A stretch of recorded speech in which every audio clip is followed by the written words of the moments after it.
Very truly I tell you, whoever obeys my word will never see death." At this they exclaimed, "Now we know that you are demon-possessed. Abraham died, and so did the prophets. Yet you say that whoever obeys your word will never taste death. Are you greater than our father Abraham? He died, and so did the prophets. Who do you think you are?" Jesus replied, "If I glorify myself, my glory means nothing. My Father, whom you claim as your God, is the one who glorifies me. Though you do not know him, I know him. If I said I did not, I would be a liar like you, but I do know him and obey his word. Your father Abraham rejoiced at the thought of seeing my day. He saw it and was glad."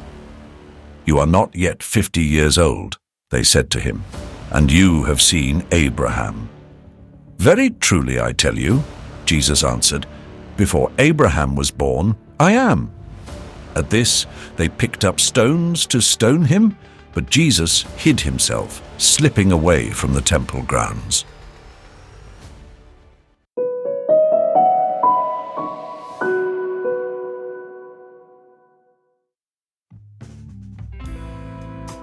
And you? Who do you consider yourself to be? Every now and then, the world poses this question to each of us, often hiding behind a mask of skepticism or irony.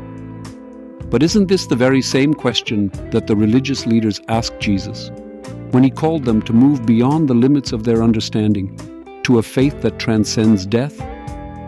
Are you greater than our father Abraham? Jesus responds with words that penetrate through time. Before Abraham was, I am. These words conceal the mystery of eternity and divine presence that surpasses human conception of time and space.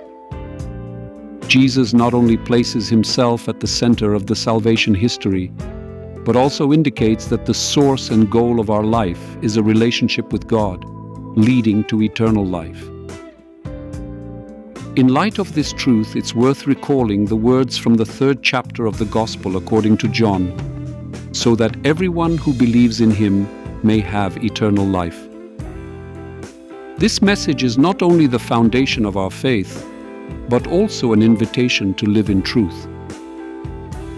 Jesus did not come to condemn the world, but so that the world might be saved through him. This is the gospel of love and salvation, which is the answer to every question, doubt, and search.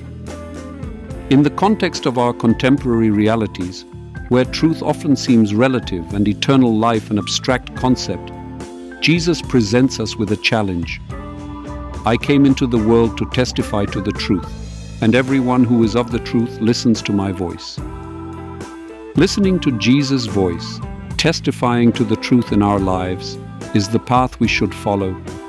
It's not an easy path, often requiring the courage to stand in truth before others, before oneself, and most importantly, before God. The truth that Jesus proclaims is not just a collection of rules or dogmas.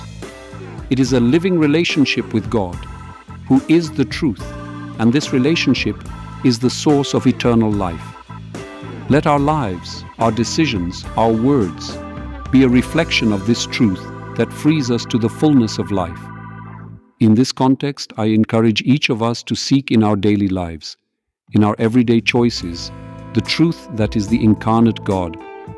Let our faith not be an escape from reality, but a bold standing in God's truth.